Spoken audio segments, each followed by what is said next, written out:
Welcome to the Deep Dive, where we unpack complex topics and extract the most important insights for you, our curious listener. Great to be here. Today we're embarking on a mission, really, to explore a new kind of movement. It's one that's actively redefining what it means to be prepared. And it starts with this remarkably powerful confession. I am ignorant about this stuff. Yeah, it really cuts through the noise, doesn't it? That honesty. It's so refreshing, almost disarming, Indeed. We're diving deep into the world of the Ignorant Humans series today. It's a truly unique approach to self-reliance. How so? Unique in what way? Well, it challenges so many of the, let's say, conventional notions of what survival even means. You know, the usual tropes. Right, the bunkers and the tactical gear. Exactly. And our sources for this deep dive, they come directly from the heart of this movement. We've been looking through excerpts from its very first episode 1 and a whole range of its foundational writings, really trying to get the core message. So what's our goal here today? What are we trying to pull out for this listener? Our goal today is to illuminate its, surprisingly humble origins, delve right into its core philosophy, and then break down its practical applications, really practical stuff. Okay. Also, you, the listener, can quickly grasp its essence and, importantly, its relevance, especially in a world that feels, increasingly unpredictable. That's right. And what's so compelling, I think, is that at its core, this movement isn't born from some, seasoned prepper. Right. Or a grizzled survival expert decked out in camo. No, not at all. Instead,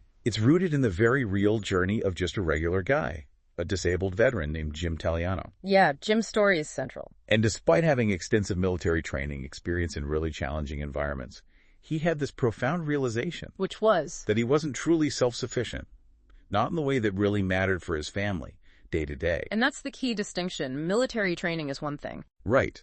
But relying on yourself, alone, or just with your immediate family, that's different. Totally different. So this deep dive isn't about doomsday scenarios or, like you said, an obsession with the latest tactical gear. No. It's about something far more fundamental, it feels like. It really is. It's about building genuine, accessible capabilities, skills you can actually use. And crucially, fostering a community of learners, people who want to learn together. Yes. That community aspect is huge. The idea is stopping dependence on external systems, And becoming your own resilient system, not just individually, but maybe as a small group, a neighborhood. Precisely. That's the larger vision taking shape. Okay, let's dig into this origin story then. This breakthrough moment for Jim Taliano. Yeah, let's unpack that. Here's a man who has, as he puts it, lived hard, experienced military environments, roughed it overseas, in the woods, military chaos. You'd think he'd be the poster child for self-reliance, right? Exactly, that's what you'd assume. But here's the crucial distinction, and this is really key to understanding the whole ignorant human philosophy. Okay. In all those demanding situations, he always had backup. He always had a unit, a squad, a clear plan, a fallback. There was structure, support, logistics. Always. A support system, a supply chain, a command structure. It was never a true solo survival setup. Never just him against the elements figuring it out from scratch. Right. And definitely not a long-term off-grid solution relying purely on his own individual skills and maybe his immediate families. So his experience, while valuable, was always sort of nested within a larger system. Perfectly put. Nested. That's the word. So what was the trigger, the gut check moment, as you called it? It arrived when he really, truly confronted his deep reliance on modern systems. Which, let's be honest, is a reliance pretty much all of us share. Oh, absolutely. We take it completely for granted. He realized that the food from his fridge, the clean water instantly from his tap, the power just being there from the grid. These were just absolute certainties in his daily life. Assumptions. And then came the stark, really unsettling thought. What if? What if just one of those fundamental systems failed? Not forever. Maybe just for a week, 2 weeks. That question hits hard when you really think about it. He knew, deep down, that his family would be vulnerable. And this realization wasn't like from a place of superiority. Ego involved. Or some sudden dramatic prepper epiphany where he buys 50 cases of MREs. Right, not that stereotype again. It sprang from just profound humility. Radical honesty. Checking inward. He looked at his life, his skills, his dependencies, and openly admitted, with a clarity that I think many of us would shy away from. Definitely. It's uncomfortable. He said, I am ignorant about this stuff. I've lived hard, but not self-sufficient.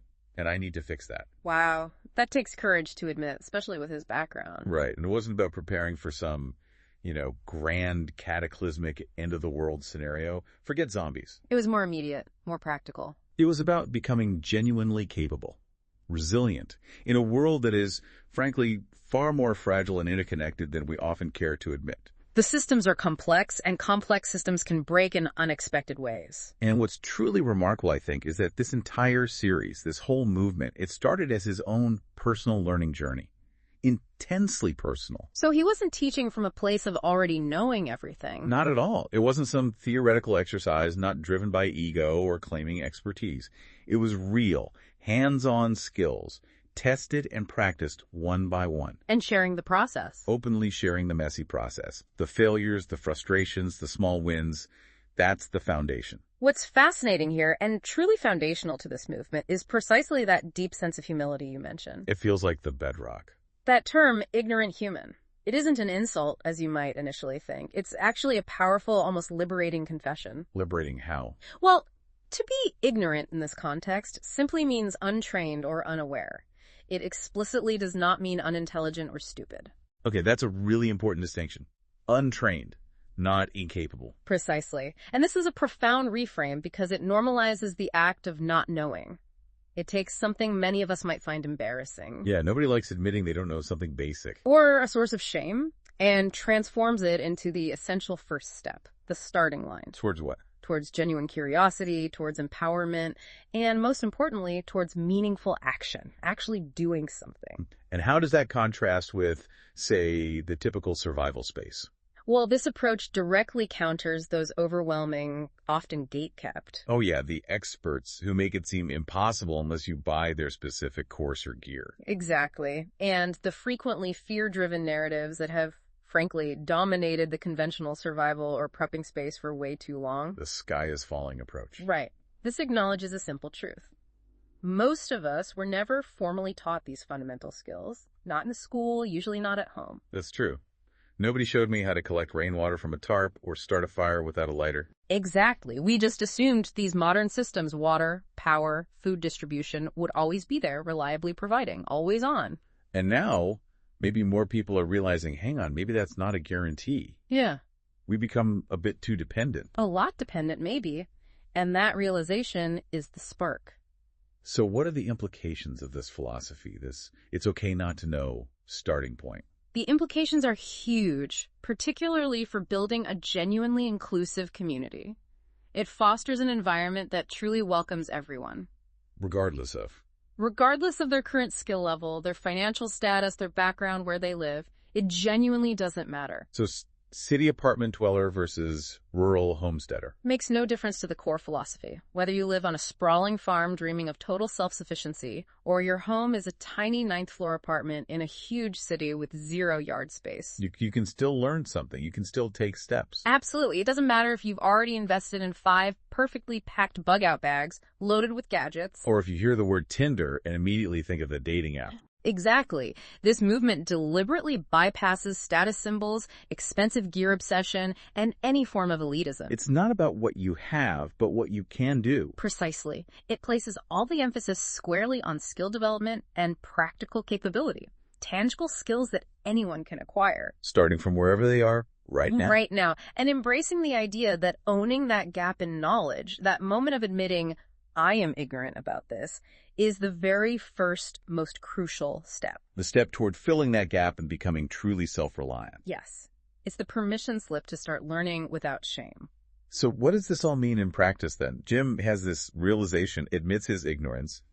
What's the next step? How does this become a thing? He decided to take action. Simple as that. He decided to create the very guide he wished he had access to when he started his own journey. Okay, filling his own need first. His aim was to break down the often daunting concept of survival into real-world, doable chunks, manageable pieces, by explaining it, as he puts it, like you're teaching an 8-year-old. Now, some might hear that and think it sounds simplistic, patronizing. That wasn't meant that way at all. It was a deliberate strategic choice. His reasoning was clever. Which was? If a child could follow the instructions and actually succeed at the task, then a stressed-out adult Maybe trying it for the very first time in a challenging, potentially high-pressure situation could certainly do it too. It builds in a margin for stress and error. Ah, okay. That makes sense. Keep it fundamentally simple so it works under pressure. Exactly. The focus is always on simple, actionable steps, real-world practice, not just theory, absolutely no fluff. No filler content. And, crucially, no emphasis on expensive, specialized gear. Forget the $1,000 tactical knife for now. Use what you have or what you can easily get. Right. And remember, this series wasn't launched from some position of absolute expertise. He wasn't saying, I know it all, listen to me. It really started as his own personal learning journey. Genuinely, openly inviting others to learn alongside him, to share their failures, their successes, to try again, and to grow together. Building a community of learners from day one. That's the core. It's about building a practical path and a supportive community for anyone who's ever had that little nagging, unsettling gut check moment. And wondered, what would I actually do if the power went out for a week? Or the water just stopped? Exactly those questions. It provides a starting point. Okay, this leads us naturally to the foundation of the series. You mentioned the core 4 or level 1 survival books. Yes, the core 4. These 4 pillars, water, fire, shelter, and food, are designed as the essential, absolutely non-negotiable skills. For what kind of situation? For basic survival, when those modern systems we rely on inevitably fail, even temporarily. So if you found yourself with no other resources, no internet, no stores, no running water. These are the fundamental skills that would keep you and your family alive and, importantly, capable. Not just passively surviving, but actively managing. Okay, let's unpack book 1, water. Why start there? Why is water the very first skill you must master? It sounds obvious, but it's truly the most urgent. And paradoxically, as you said, one of the most overlooked skills in modern preparedness. Overlooked how? People store water bottles. They might store some, yes. But do they know how to find, collect, and purify water reliably when those bottles run out? Yeah. Often no. And think about the sheer agency. Timeline. You can go weeks, maybe even a month, without food if you have to. You can push through exhaustion, deal with minor injuries. But water. Yeah, the clock is ticking much faster. You've got, at best, maybe 3 days before your body starts to seriously shut down. That's why the book starts here. It's not a trend, it's biology. It's fundamental physiological truth, addressing the most critical need immediately. Exactly. First things first. But you said it's not just about drinking water, right? It's broader than that. Right. The book emphasizes understanding water for all its crucial uses. Most people, if they plan at all, only plan for drinking water. Maybe a gallon per person per day. Which is important, but... But what about the equally vital water needed for cooking? For basic hygiene and sanitation to prevent illness, which can spread rapidly in a crisis. Good point. Hygiene is critical. And even for crucial first aid cleaning wounds, for instance, this book helps you build a full picture water plan for real life needs, not just minimal hydration. Okay, so how does it teach collection? Especially for someone, say, in a city or suburb without a river nearby.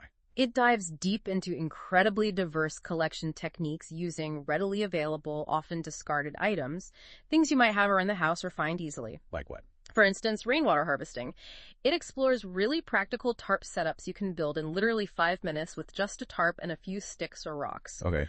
Or even clever funnel systems fashioned from plastic bags, cut-up bottles, simple containers. It teaches you how to think about capturing rain, understanding timing. Maximizing what falls from the sky. Exactly. Then there's snow and cold climate collection. Crucially, it addresses when snow is actually safe to use hints. Not all snow is clean, especially the top layer. Right. It can collect pollutants. And how to melt it properly without inducing dangerous cold water shock, which can happen if you gulp down icy water too fast when you're already cold or dehydrated. Didn't know that was a thing.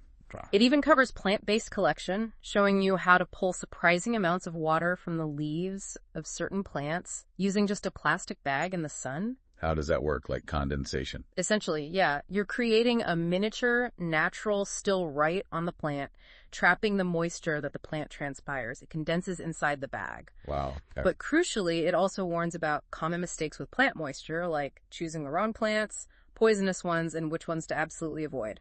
Safety first. Okay, collection sounds versatile. What about making it safe to drink? Purification. especially with that no gear, no problem approach. This is where the series really shines. Cutting through the marketing hype of expensive filters, it shows how to make water safe using everyday items, things you probably have. So DIY methods. Definitely. You'll learn how to create effective DIY filters using simple materials like sand, gravel, and charcoal, maybe from your fire pit, all layered inside a repurposed plastic bottle. Like a mini water treatment plant. Kind of, and it explains the science behind it, like how flow rate impacts filtration quality. Generally, the slower the water filters through, the cleaner it gets. Slower is better. Often, yes. It also gives you practical field safety tips for when good enough is genuinely good enough to prevent immediate sickness, even if it's not perfectly clear. Right, avoiding dehydration might be more critical than getting perfectly pure water instantly. Exactly. Then there's boiling. Seems simple, right? Just heat water. Yeah, boil it good. But it's often misunderstood. Many people assume you need to boil water for ages 10, 20, even 30 minutes, wasting precious fuel. So how long is actually needed? The book clarifies that at sea level, a rolling boil where big bubbles are constantly breaking the surface for just 1 minute is generally sufficient to kill most harmful pathogens like bacteria, viruses, and protozoa. Only 1 minute. That saves a lot of fuel. It really does. But here's a crucial detail often overlooked. Altitude matters. How so? If you're at higher altitudes, say camping in the mountains or even just a few thousand feet up, water boils at a lower temperature. Oh, right. Basic physics. Which means you'll need to boil it for longer, maybe 3 minutes, to achieve the same germ-killing purification effect. Good tip. Altitude adjustment. The book also shares practical tips for safe fire setups for boiling, even with basic pots or metal containers, like creating a simple tripod from green branches, or using a clever rock-supported setup to keep your pot stable over the flames, ensuring you don't waste heat or spill your precious water. What about methods that don't need fire, like using the sun? Yes, solar or UV purification methods. The main one taught is the SODIS method, which stands for solar disinfection. SODIS. How does that work? It's incredibly simple. You fill clear plastic bottles, PET bottles like soda bottles with relatively clear water, shake them to oxygenate, and then lay them horizontally in direct, strong sunlight for several hours, at least 6 hours on a sunny day, or maybe 2 consecutive cloudy days. And the sun does the work. The UVA rays from the sun, combined with the heat generated inside the bottle, work powerfully to kill bacteria and viruses. It's scientifically proven and endorsed by health organizations. Wow. Free purification. The book breaks down the science, distinguishing its effectiveness from myths about its limitations, helping you understand when and how to best deploy it. It needs that strong sunlight. Okay. And solar stills, you mentioned those. Yes, solar stills. An often underrated tool, especially in drier climates or near coastlines. The book shows you how to build one step by step. What does that involve? Digging? Usually, yeah. Right. Detailing the trench layout, how to place the plastic sheeting correctly, putting a container in the middle, and a small weight on top of the plastic to create a low point above the container. So evaporation and condensation again. Exactly. The sun heats the ground, moisture evaporates, condenses on the underside of the cooler plastic, runs down to the low point, and drips into your container. Clean, distilled water. But how much water can you realistically get? That's the key. It also sets realistic yield expectations. One small still won't keep a family hydrated. It's slow. But building 3 or 4, maybe using urine or vegetation inside too, might provide a viable long-term solution. It offers a steady, clean supply if you have the space and sun. Okay, so collection and purification covered. What about keeping the water? Storage and rationing? Just as vital. Collecting water is only half the battle. You'll learn how to safely reuse containers, cleaning them properly to avoid introducing new contaminants. Preventing bacterial growth during storage. Yes, understanding safe storage timeframes for different types of purified water, keeping it cool and dark ideally, and how to create a practical water budget for all family uses, drinking, cooking, hygiene. Budgeting water, that sounds crucial. Includes practical tips for rationing, especially with kids, and reducing waste without risking health. Every drop counts. What strikes me is how accessible this all sounds. That's the core design. The real relevance here is that almost all these techniques can be tried right now. Even if you live in a city apartment, you can practice rainwater collection on a balcony, build a mini filter in your sink, try the SODIS method on your windowsill. Making it perfect for weekend learning. Maybe even getting the kids involved. Absolutely. You don't need to spend hundreds on a fancy filter to start. You just need to know what you're doing with what you probably already have access to. Adaptability beats expensive equipment. Every single time. That's a core tenet. Okay, so you've secured water. That leads us to the next question you raised. Once you have clean water, what's the next fundamental step? The logical and truly critical progression is fire. That's book 2. Fire. Okay. Why is fire so important? Warmth, obviously. Warmth is huge, yes. But fire isn't just about survival in that basic sense. It represents a profound regaining of control in what might feel like a chaotic situation. Control. How so? It truly transforms a desperate moment, maybe huddling in the cold and dark, into one of capability and comfort. It provides essential warmth, yes, stopping the insidious progression of hypothermia. Which can sneak up on you fast, even if it's not freezing out, especially if you're wet. Exactly. It allows for safe rest and recovery, which are crucial for clear thinking and making good decisions. It offers vital light, Pushing back the darkness. extending your usable daylight hours in an off-grid environment and pushing back the significant psychological impact of absolute darkness and uncertainty. I can see that. Light equals hope, almost. It really does. And it enables cooking, making foraged or stored foods safer, more palatable, and easier to digest. Plus, crucially, it allows you to boil that water you just collected for purification. Connecting back to book 1. Always. The skills interconnect. Fire also offers sanitation, allowing you to sterilize tools, maybe eating utensils, and even safely burn biological waste if needed, which is vital for preventing disease spread, especially in group situations. Right. Hygiene again. But beyond all these practical applications, fire offers profound psychological comfort. Just imagine a cold, dark night. Grid is down, absolute blackness. Yeah, pretty unsettling. The simple act of creating a flame, of taming that primal force, it isn't just about physical warmth, it's about regaining a vital sense of control. That flickering light pushes back the darkness, physically and mentally. Brings people together, too, maybe. Absolutely. Brings your family or group together around its glow, fostering a sense of shared purpose and safety when everything else feels chaotic. Jim calls it your first real moment of power. First real moment of power. I like that. Because it's the immediate, tangible proof that you're not just a victim of circumstances. You're an active participant in your own survival. A creator of warmth and light from seemingly nothing. Okay, so how does the book teach firecraft?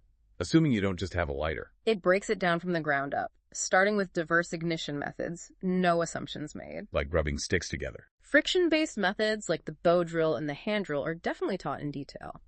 These are ancient, powerful, and frankly humbling techniques. Humbling because they're hard. Very hard. Yeah. They force you to understand the why behind fire, the specific combination of the right wood, the right pressure, speed, friction needed to generate enough heat to create a tiny glowing ember. Not just the how, it teaches patience and persistence.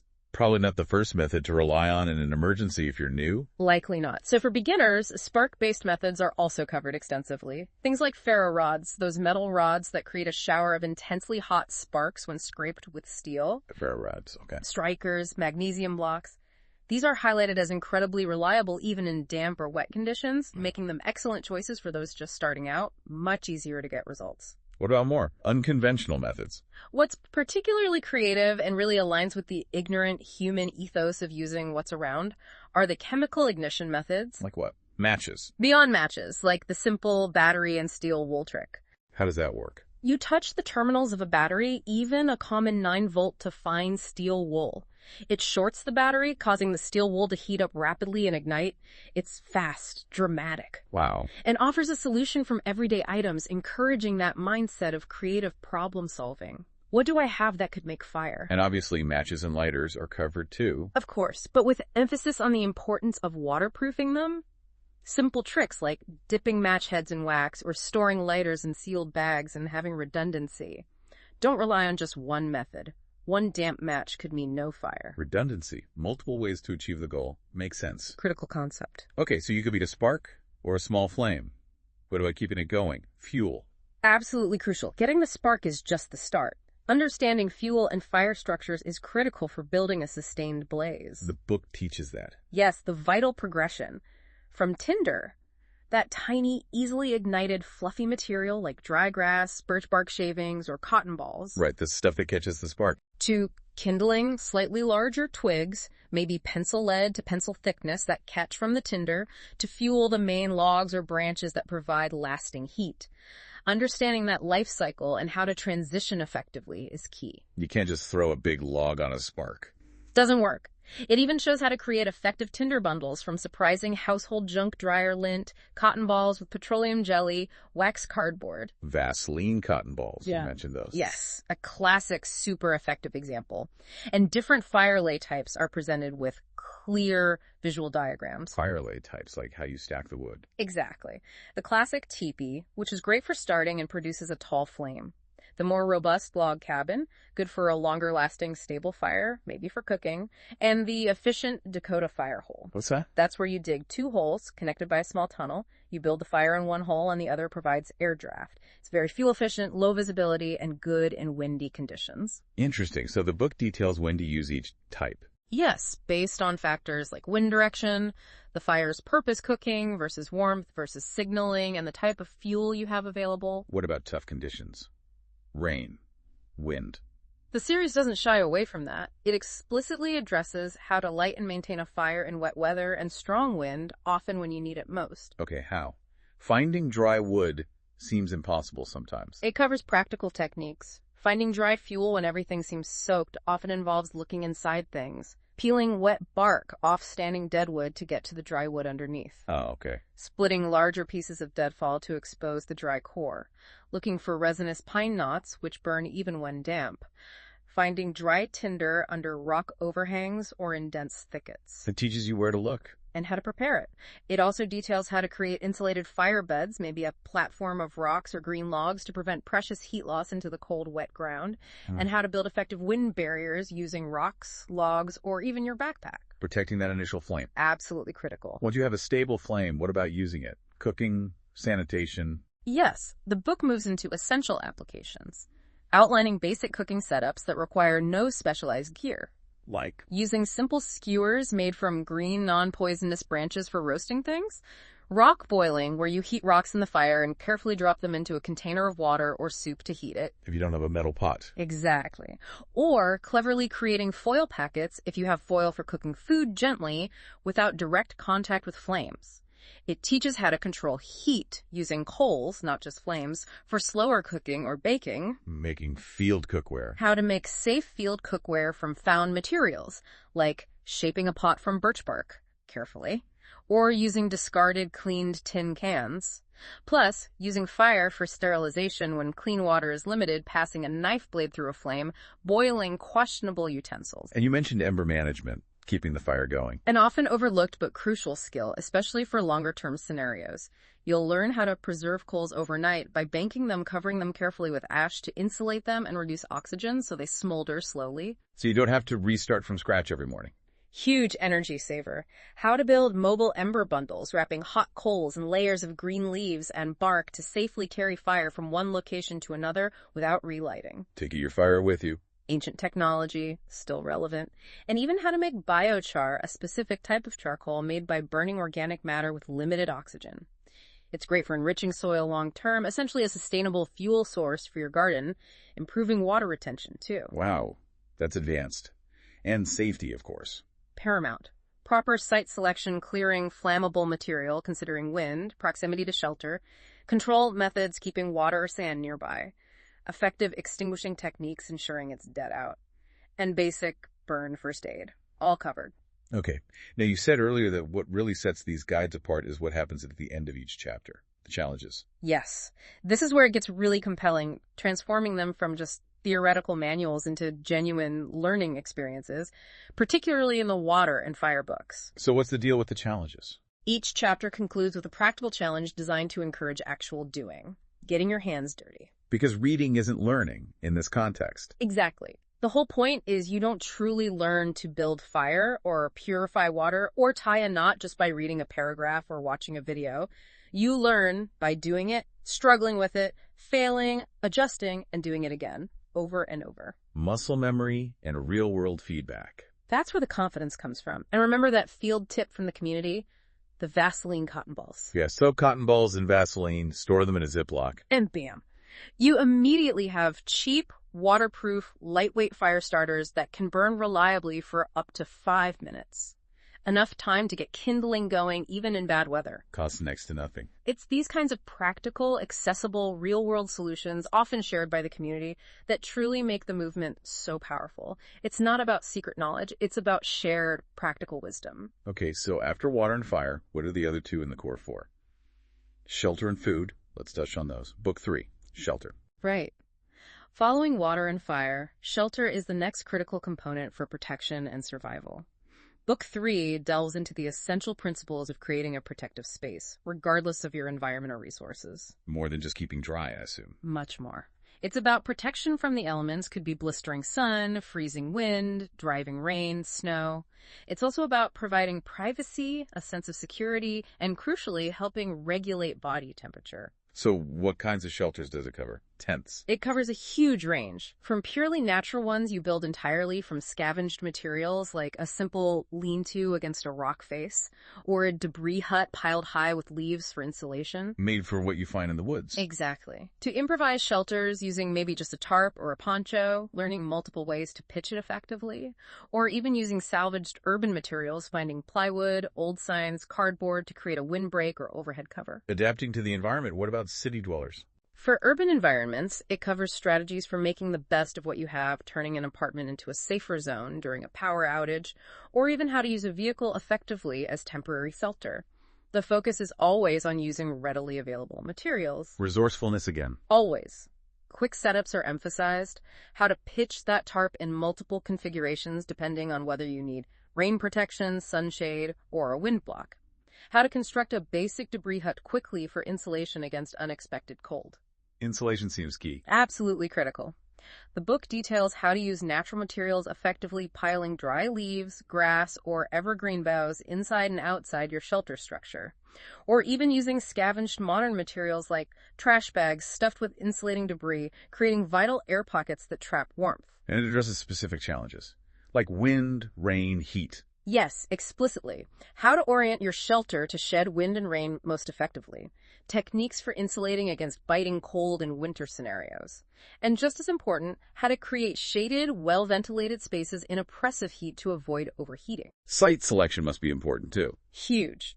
It offers practical checklists for assessing a potential shelter site, looking for hazards like dead branches overhead, widowmakers, potential flash flood areas, insect nests, but also looking for resources like proximity to water and fuel.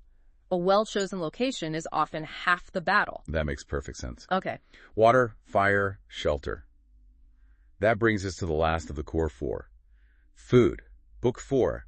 How does it tackle this, especially for people whose main food source is the supermarket? Book 4. For many, this is, as they say, where the rubber meets the road. It can feel the most daunting. Yeah, finding food seems harder than finding water or shelter sometimes. The immediate priority, as the book emphasizes, isn't gourmet dining, it's calories. Simple energy. When modern systems fail, your energy expenditure likely increases dramatically. More physical activity, maybe stress, and managing your caloric intake becomes paramount. So how do you get those calories? Foraging. It breaks down foraging basics responsibly. Teaching how to identify common, easily recognizable edible plants in different environments, things like dandelions, plantain, cattails, common berries. But isn't foraging risky? Poisonous plants? Absolutely, which is why the book focuses heavily on what to avoid. Teaching positive identification, 100% certainty is required, highlighting common poisonous lookalikes, and emphasizing safe preparation methods, as some edible plants need cooking or leaching first. Rule number 1, if in doubt, leave it out. Precisely. It stresses that foraging isn't about becoming a wilderness gourmet overnight. It's about identifying a few reliable, safe, local caloric sources you can count on. Start simple. What about hunting or trapping? It touches on simple, effective, and ethical hunting and trapping methods, specifically designed for survival situations and often using minimal or improvised tools. Not big game hunting. Generally, no. Think small game, fish, insects perhaps, using things like simple snares made from wire or cordage, deadfalls constructed from logs and rocks, maybe basic fishing techniques with improvised hooks. The goal is securing small, consistent protein sources, not bagging a deer necessarily. Okay. What about making food last? Preservation. A significant portion is dedicated to food preservation, which is critical for making any food source last beyond a day or two, especially without refrigeration. What kinds of methods? Ancient, low-tech methods that work. Drying fruits, vegetables, or thinly sliced meat, jerky in the sun, or over a low, smoky fire. Basic smoking techniques for meat and fish, which adds flavor and preserves. And simple fermentation processes for vegetables, like making sauerkraut, which not only preserves, but can actually enhance nutrients and gut health. Old techniques that still work? They worked for millennia for a reason. Storage is another key focus. How to protect your precious food stores from pests, rodents, insects, and from moisture and spoilage, again, without refrigeration. Cup. Utilizing things like cool, dark places, maybe a makeshift root cellar if possible, buried caches, or even just simple airtight containers if you have them. Improvising protection. And rationing. Making supplies last. Critical. The book guides you through creating a realistic food budget for your family based on available supplies. Strategies for stretching limited food, prioritizing high-energy items, and understanding how to manage hunger psychologically and maintain morale when food is scarce. Making wise decisions about energy use versus consumption. Exactly. It highlights that truly understanding your environment and its edible resources is a deeper, more sustainable form of wealth than any fully stocked pantry eventually runs out. Knowledge weighs nothing. Water, fire, shelter, food, the core four. That's a solid foundation. Absolutely. Mastering these gives you a fighting chance in many situations. So we've walked through these foundational core four skills, but for a listener who's maybe tried some of these basic challenges, they've purified some water, they've made a fire, they're starting to feel a bit more capable, what happens after that? Great question. Does the ignorant human journey just stop there? Or is there a broader vision for ongoing growth? Where do you go next? That really speaks to the long-term vision of this movement. It's definitely not just about checking off 4 boxes. Okay. If we connect this to the bigger picture, the ignorant human is designed not as a static set of books to read and then put on the shelf, Right. but as a dynamic, lifelong path of growth and increasing self-reliance. It's structured into distinct levels of mastery. Levels, like in a game. Sort of, yeah. Moving from foundational skills to advanced sustainability, ensuring you never truly finish learning. Level 1, as we've discussed, provides that solid groundwork of the core 4. Get those down first. Then what? Level 2. Then there's level 2, which they term skill refinement. This isn't about learning completely new exotic skills necessarily, Okay. but about repetition, efficiency, and practicing under realistic, even difficult constraints, making the basics second nature and more robust. What does that look like in practice? It means learning how to build that fire faster, maybe under a time limit, or when it's raining, achieving more efficient water boils, using less fuel. Practicing when things aren't perfect. Exactly. Practicing skills even while you're maybe feeling sick or tired or in genuinely challenging weather, like attempting that friction fire when your hands are cold and numb. That's a real test. Upping the difficulty level. It's about upgrading your methods, getting faster, smarter, more adept with your setups, essentially becoming like your survival intermediate belt, if you think in martial arts terms. I like that analogy. It pushes you to master the details, like quickly identifying the best tinder in your specific local environment, not just any tinder, or optimizing your solar still set up for maximum yield even on a partly cloudy day, dialing it in. Okay, so level 1 is foundation, level 2 is refinement. What's level 3? Beyond that, we have level 3, deep off-grid mastery.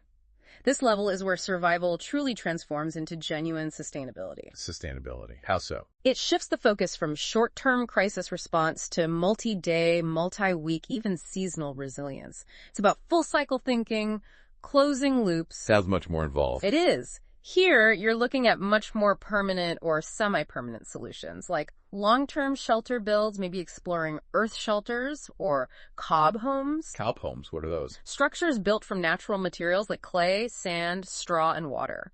They're incredibly durable and have amazing thermal mass, staying cool in summer and warm in winter. Okay, so more advanced building. Yes, learning about seasonal insulation, passive solar design to minimize energy needs. Level 3 delves deep into energy independence. And beyond just fire. Way beyond. Covering highly efficient cooking systems like rocket stoves, wood-burning stoves designed to use minimal fuel, just twigs sometimes. Rocket stove. Or solar ovens that harness the sun's power directly for cooking and baking. Exploring heat-retaining cooking pits, like burying hot rocks in food. Even looking at small portable solar kits for essential electronics, alongside strict strategies for battery conservation. Water and food cycles, too, you mentioned. Central to level 3. Guidance on setting up reliable, long-term rain catchment systems. Creating small-scale permaculture systems, gardens, designed to mimic natural ecosystems for continuous food production with less work. Permaculture. Building root cellars or other non-electric methods for long-term food storage. Understanding fermentation not just for preservation, but for gut health. Effective dehydrated food storage techniques. And waste. That becomes an issue long term. Critical aspect. Level 3 tackles waste and sanitation seriously. Options for off-grid toilets, composting systems, safe disposal of waste, utilizing gray wastewater from sinks and showers safely for garden irrigation. Ensuring sanitary conditions when modern systems are completely offline. This sounds like aiming for real independence. That's the goal at this level, truly for serious practitioners looking for long-term freedom and deep self-sufficiency, not just surviving the first 72 hours. Wow. Okay, that's level 3. Is there a level 4? Finally, yes. Oh. Level 4, teaching and scaling, represents the ultimate goal within this framework. Becoming a guide, a resource for others. This isn't just about personal mastery anymore, it's about paying it forward. Transforming your personal knowledge into community resilience. So teaching others. Exactly. Leading local workshops, even informal ones in your backyard. Teaching your kids, your neighbors, how to purify water or cook over a simple fire. Hosting backyard skill challenges that bring people together in a fun way. Building local capacity. Actively encouraging and maybe helping start community resilience hubs. Fostering things like community gardens, tool-sharing libraries, mutual aid groups. Planning for group water storage or coordinated emergency response plans at a neighborhood level. Taking it beyond the individual household. This level is about building a new normal, maybe creating programs for local schools or scout-style activities for families. It's about leading, but specifically without ego, understanding that the strength of the community lies in its shared knowledge, not in one expert. Sharing the skills widely. It's how the movement spreads authentically. One household, one school, one town at a time.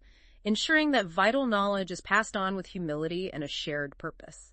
Building that collective system from the ground up. That's quite a progression, from admitting ignorance to empowering a community. It's a comprehensive path. And beyond these core levels, there are also special expansions planned or in the works. Expansions, like add-ons. Mini books or modules on hyper-focused topics, often guided directly by community feedback, which really shows that built with you, philosophy in action. Examples. For example, urban prepping, focusing specifically on apartment-friendly solutions, water collection on balconies, safe indoor cooking without open flames, even noise discipline for close quarters in a potentially tense urban situation. Tailored to the environment. Exactly. There. Kids and family versions with simplified language, big illustrations, and those backyard badge challenges for ages 6-11, turning it into engaging, tangible play. Making it fun for kids. Challenge card decks to gamify survival skills for groups or solo practice, turning learning into a fun, maybe even competitive activity, and homestead planning workbooks for those actually making the leap to land, helping them blueprint their long-term resilience strategies and resource management. So lots of ways to engage depending on your situation and goals. Precisely. It's designed to meet people where they are. That's a truly comprehensive vision. What stands out most to you about how this movement seems to be growing, especially with all these varied expansions and levels clearly tailored to different needs? What's truly fascinating and what struck me the most when digging into this is that the entire curriculum genuinely feels built with you, not just for you. You keep saying that. What does it mean practically? It means it's not just a marketing slogan. It's truly powered by continuous community feedback. It's a living, evolving library of knowledge, not a static doctrine. So users influence the content. Directly. The movement's core mantra, "We're smarter together than we are alone," isn't just a nice sentiment. It actively promotes shared, often messy, but always real-world learning. This isn't some passive content stream where you just consume information. It's interactive. It's a movement of active participation where everyone, truly everyone, is encouraged to contribute their experiences, their questions, their solutions. How does that happen? Where does this interaction take place? This collaborative spirit is manifested through dedicated community hubs that really embody that learn together philosophy. Okay, like what? The main one right now is the Facebook group. It serves as their vibrant online fire circle. Online fire circle, I like that. It's incredibly active, totally free to join, and filled with just a huge diversity of people. Absolute beginners asking fundamental questions, seasoned tinkerers sharing hacks, parents looking for kid-friendly ideas, curious What doers. happens in the group? You'll find weekly challenges you can actually try at home or in your backyard. Early content drops for upcoming books or modules. Skill shares where people post photos. And importantly, honest lessons from their attempts, both the successes and the failures. Sharing the failures is key. Absolutely key. Regional connections to find others learning near you for potential meetups. Q&A threads where even supposedly dumb questions receive serious, helpful, respectful answers. All with an explicit, enforced, zero ego policy. Zero ego. That sounds unusual for the internet. It is, and it seems they work hard to maintain it. It's fostered as a place where nobody's judging and everyone's genuinely learning from each other's real-world experiences. Any other hubs? Then there's RPG12.com, which they envision as the digital campfire and is currently in development. RPG12.com. What's the plan for that? This site is designed for things like real user-reviewed gear, and critically, with no affiliate links. No affiliate links. That's rare. The focus is purely on what worked or maybe broke for actual users in real-world scenarios, not on making commissions.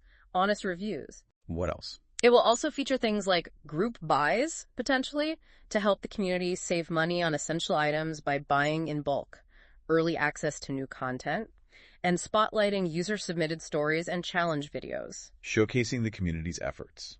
The powerful idea here is that everyone is encouraged to be a teacher just by sharing their wins and fails. It makes the whole thing a true, ever-growing team of learners, constantly refining the collective knowledge base. Okay, that community aspect sounds really central and different, but let's shift gears slightly. Here's where it gets really interesting for me. Okay.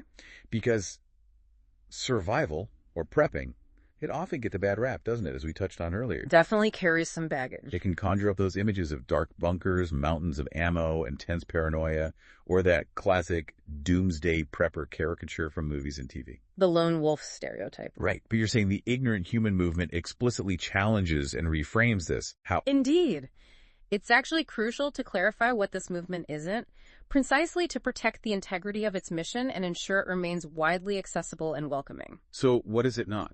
Firstly, it's explicitly not fear-driven. This means no doomsday clock constantly ticking in the background, no prepper panic being intentionally stoked for clicks or sales. That's alarmism. Much less. Instead, it's about rational preparedness, acknowledging that things simply go wrong sometimes in life, weather events happen, power grids have issues, supply chains get disrupted, personal emergencies occur. That's just life, not necessarily some impending apocalypse. Focusing on likely disruptions, not just worst-case fantasy. Exactly. The focus is always on curiosity over crisis and proactive action over debilitating anxiety. They aim to teach practical function, not self-fear. Okay, not fear-driven. What else? Secondly, it's unequivocally not political. Zero ambiguity there. How do they manage that? Prepping can get political. By strictly focusing on the skills. There are no left versus right arguments tolerated, no government bashing soapboxes, no coded ideological messages woven in. This is purely a skill building movement. Welcoming everyone. Welcoming everyone interested in practical self-reliance, regardless of their background, their beliefs, their voting record, doesn't matter. Urban professional, off-grid homesteader, student, parent. If you want to learn how to purify water or build a fire or grow some food, you belong. It's about being ready and capable, period. Not about being politically right or left. That sounds crucial for broad appeal. What about gear? Emphatically not gear obsessed and definitely not sponsored. We talked about the no affiliate links. Right. You won't find those disguised as advice or brand deals pushing overpriced unnecessary gadgets. Forget the $500 tactical sport. Right. Instead, you'll find community-tested recommendations for durable, affordable basics and ingenious DIY hacks that often cost literally $0. Like the Vaseline cotton balls. Perfect example.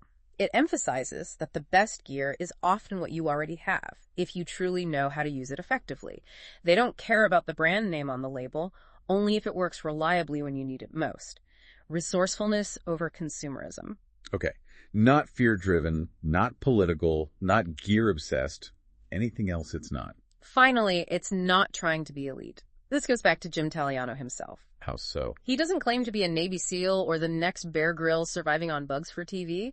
The movement was born from his personal journey of learning from scratch, openly admitting his own initial ignorance. That humility again. If you get something wrong in the materials, or a community member finds a clearly better or safer way to do something, the commitment is to fix it openly. Maintain that refreshing level of honesty and transparency. No pretending to be infallible. And that ties into the idea of no one right way. Exactly. This also means acknowledging there's often no one right way to prepare. The movement understands that preparedness is inherently flexible and adaptive. It must depend entirely on individual circumstances. The city apartment dweller versus the person on 10 acres. Their needs, resources, and viable strategies are vastly different, so it explicitly avoids that dogmatic, ego-driven, elitist approach you sometimes see. It celebrates effort and progress over perfection, Making it a welcoming space for anyone to ask those really basic, fundamental questions without feeling shame or feeling foolish. That's the goal, tear down the barriers to entry. So what does this all mean for the core philosophy, the thread that ties this unique, accessible approach together? Because it sounds like it's fundamentally shifting away from a focus on external tools and towards something internal. You've absolutely hit the nail on the head. That's Yeah. exactly it. This leads to the ultimate tool in their philosophy, which isn't something you buy or carry in your pack. Yes. It's your mindset, your head. Hey. The ignorant human 80-20 survival rule states unequivocally that 80% of survival is what's in your head. 80%. That high. 80%.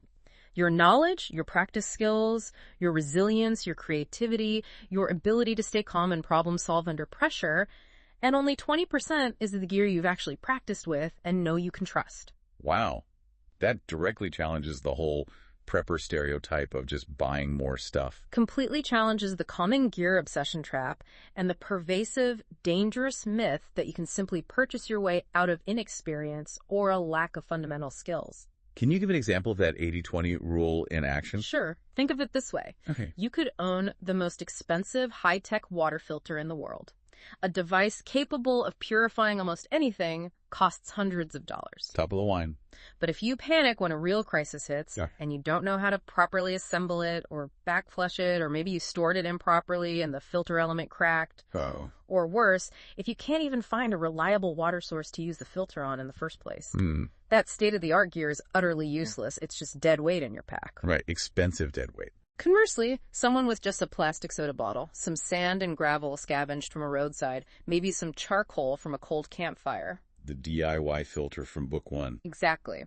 If they have the knowledge and the mental fortitude to improvise, following the book's methods, they can transform unsafe, murky water into reasonably drinkable water. That's the 80% mindset in action. Resourcefulness, calm, practical knowledge, triumphing over shiny objects. Precisely. It emphasizes that real preparedness isn't ultimately about having the fanciest equipment. It's about having the knowledge, the practice, and the mental fortitude to adapt and improvise effectively with whatever you do have available. That's powerful. What about failure? Most people avoid failure. And this movement actively encourages what many of us naturally shy away from: failing, especially in practice. Encourages failure. How? It sets the expectation. Your first friction fire attempt will likely fail miserably. Your first improvised shelter will probably leak in the rain. Your first attempt at tying a critical knot under pressure might come undone. Sounds frustrating. It can be, but that's not just acceptable in this community. It's considered perfect, almost necessary. Why? Because failure, they argue, isn't an endpoint. It's an accelerant for learning. It's invaluable feedback. It humbles the ego, sharpens instincts, and forces you to adjust your technique, not just give up. Learning what doesn't work is as important as learning what does. Sometimes more important. True confidence isn't found in avoiding mistakes or only practicing things you're already good at. It's earned in the second try, the third try. Showing up again after failing. When you show up again, knowing it might fail again, and you keep going, making those micro adjustments each time based on what you learned from the failure, that's where real skill and confidence are built. And this process builds resilience. It actively builds what they call resilient circuits in the brain. Think about it. Modern life often fosters learned helplessness. Learned helplessness. Yeah, because we outsource so many basic functions. We don't need to know how to fix things, grow food, navigate without GPS, or find water, because some system or expert usually provides it for us. We learn that we are dependent. Okay, I see that. Survival skills, practice regularly, actively reprogram this reflex. Every time you successfully solve a problem without external help, start that fire, purify that water, fix that thing, your brain updates its wiring. It reinforces the belief that you can do hard things, that you are capable of independent action. Rewiring for capability. And practicing deliberately in discomfort, like starting a fire when you're genuinely cold and tired, or doing a planned 24-hour power outage simulation at home to test your systems. That sounds challenging, but useful. It desensitizes fear. It transforms potential future crises from overwhelming, paralyzing threats into manageable challenges you've already faced on a smaller scale. Familiarity reduces fear. Okay, mindset, failure, resilience. Yeah. What about money? Does this cost a lot? Budgeting is absolutely key to this movement's philosophy, making it truly inclusive. It unequivocally states that prepping or self-reliance is for everyone, regardless of income. That contradicts the image of needing thousands for gear and bunkers. Totally contradicts it. The belief that survival requires a fortune spent on expensive gear, specialized training, or remote property is not just wrong, it's actively harmful because it gatekeeps preparedness from those who might need it most but have limited funds. So how do they make it affordable? By emphasizing that true skills are built primarily with time, creativity, practice, and maybe getting some dirt under your nails, not with a platinum credit card. Skills over stuff again. The movement actively promotes things like monthly $20 prep challenges, showing you how to acquire genuinely useful items or practice essential skills with minimal financial investment, building capacity gradually and affordably. $20 a month. That's accessible? It demonstrates how everyday items, things you might throw away, soda bottles, trash bags, old clothes for char cloth, cotton balls with Vaseline, even a used paint can for a hobo stove can be transformed into potentially life-saving tools through knowledge and ingenuity. Resourcefulness outweighs expenditure. Again and again, this makes self-reliance genuinely accessible to almost anyone willing to put in the time and effort to learn and practice. Okay, one last point on philosophy. Sometimes prepping gets labeled as selfish, like hoarding resources, I've got mine, too bad for you. How does this movement address that? With a powerful counter-narrative that completely reframes preparedness. Self-reliance isn't selfish, it's responsible. How so? This movement emphasizes that becoming self-reliant isn't about isolating yourself in a bunker and shutting the door on the world. In fact, it's often the opposite. Becoming a resource. Becoming more capable individually allows you to show up stronger and more effectively for your family, your neighbors, and your wider community when things get tough. If you can take care of your own basics, water, warmth, food, you're not adding to the burden on emergency services or neighbors. You might actually be in a position to help them. Right. You're part of the solution, not part of the problem. Exactly. As the source material powerfully states, one person with the fire starter and the knowledge to use it can help 10 cold neighbors. It's about building a collective web of support, fostering a resilient, connected community through shared skills and mutual aid, rather than an isolated, fear-driven individualism. That's a much more positive and, frankly, useful vision of preparedness. It aims to be. Okay, given all this, especially the focus on practical skills, community, and that positive mindset, how do we pass these critical hands-on skills to the next generation? Yeah, the kids, yes. How do we do it without creating fear or anxiety, especially right now when many children are already exposed to so much uncertainty through news and social media? It's a huge concern for parents. It's a vital question, and the movement very intentionally stresses the right way to teach kids with curiosity, not catastrophe. Curiosity, not catastrophe. Explain that. The approach is to frame preparedness as adventure and exploration, turning essential skills into exciting, engaging activities they want to do. Like games. Exactly. Think of it like the challenge of cooking an egg over a fire you built yourself, or constructing a cool mini shelter in the backyard just for fun, like a fort. Frame it positively. Rather than linking it to. Rather than linking these activities directly to scary doomsday scenarios, frightening what-if situations about disasters, or overwhelming global crises. Why is that distinction so important? Children, especially younger ones, don't have the same emotional framework or abstract reasoning skills as adults to process existential threats. Fear-based messaging, even if well-intentioned, can easily build anxious kids instead of genuinely resilient ones. You end up with worried kids, not capable kids. Precisely. The goal is to make these skills feel like a natural, fun part of growing up, exploring the world around them, and learning how things work. Positive associations are key. So how do parents integrate this naturally? The key, they argue, is integration.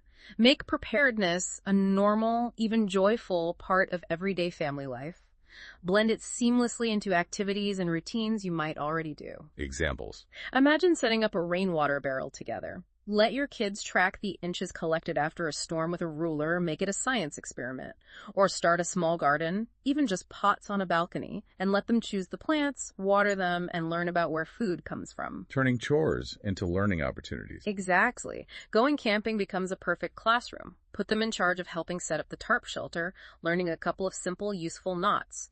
Let them gather the tinder and kindling with supervision. Maybe even let them safely try striking the ferro rod. Giving them responsibility. To them, these are just fun family times, creating positive core memories. But secretly, or not so secretly, they are invaluable survival skills being learned through muscle memory, positive associations, and hands-on experience without any heavy pressure or trauma attached. What about letting them fail? Like we discussed for adults. Even more important for kids in a safe context. This approach focuses on what kids often love most: challenge and feeling competent. Let them lead sometimes, even if it's messy or inefficient at first. Let them struggle a bit. Let them strike that ferro rod 50 times until the spark finally catches the tinder. Let them pick the damp wood for the fire and learn firsthand why it didn't burn well. Mistakes are part of the curriculum. Kids remember the things they tried, failed at, adjusted, and finally got right with that amazing sense of triumph and ownership. I did it. That feeling of accomplishment is powerful. Huge motivator. And the Backyard Badge program, which is a fantastic part of this movement, directly empowers kids through that feeling. How do the badges work? It encourages skill completion through fun, tangible challenges designed for different age groups. Successfully starting a fire with natural materials, filtering a bottle of muddy water and making it clear, tying 3 essential knots correctly. They get a badge for completing it. Each completed skill earns them a printable badge, something they can color in, maybe laminate, and display with pride. It fosters competence, provides tangible evidence of achievement, and builds a deep sense of confidence in their own abilities. Look what I can do. I love that. Tangible rewards for real skills. What about the hard questions kids ask? Why are we doing this, Mom? Is something bad going to happen? That's bound to come up. The advice is to answer honestly but age appropriately and without dramatization. Avoid scary details. So how would you frame it? Frame it like learning to swim. You teach your kids to swim. You practice, even though you hope they never fall into deep water unexpectedly. It's a safety skill. Or like doing fire drills at school. You practice calmly so you know what to do, just in case. Preparedness as a life skill, like swimming or first aid. Exactly. The goal is to raise kids who are curious, capable, and remain relatively calm when things go sideways or don't go as planned, teaching them active problem-solving skills and adaptability rather than instilling panic or anxiety about the future. The ultimate aim isn't raising mini Navy SEALs. Not at all. It's raising resilient children who, when faced with unexpected challenges, big or small, don't just freeze or fall apart. They think, they try, they adapt, they learn. They have a foundation of capability. That's a really healthy and empowering approach to teaching kids these skills. It tries to be, yeah. Focus on the adventure and the capability, not the catastrophe. Okay, we've covered a lot of ground. Let's start to wrap up. We've just embarked on a truly fascinating deep dive into the ignorant human movement. It's been quite the exploration. We explored its humble, really honest origins with Jim Taliano recognizing his own gaps despite military experience. We looked at its remarkably practical and accessible approach to essential survival skills. Water, fire, shelter, food. The core 4. And its powerful, inclusive vision for building a community of learners. A community focused on learning together, becoming more self-sufficient together, like building their own system. We've seen how this isn't ultimately about fear or bunkers or expensive gear, but about empowering yourself and those around you through shared learning and invaluable, irreplaceable hands-on experience. This deep dive really reveals that genuine resilience, the kind that actually helps in a crisis, isn't found locked away in a hidden bunker or buried in a meticulously organized pile of expensive gear you've never used. Where's it found then? It resides in the quiet confidence that comes from knowing what to do, from having practiced what to do when modern systems inevitably falter or fail, even in small ways. Replacing fear with tools. Replacing fear with tools, both physical tools you know how to use and mental tools like problem solving and staying calm.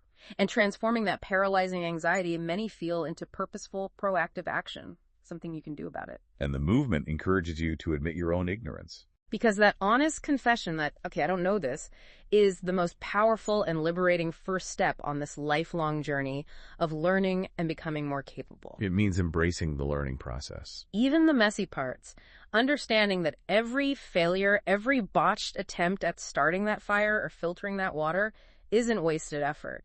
It's a crucial step toward greater capability and true self-reliance. It's data.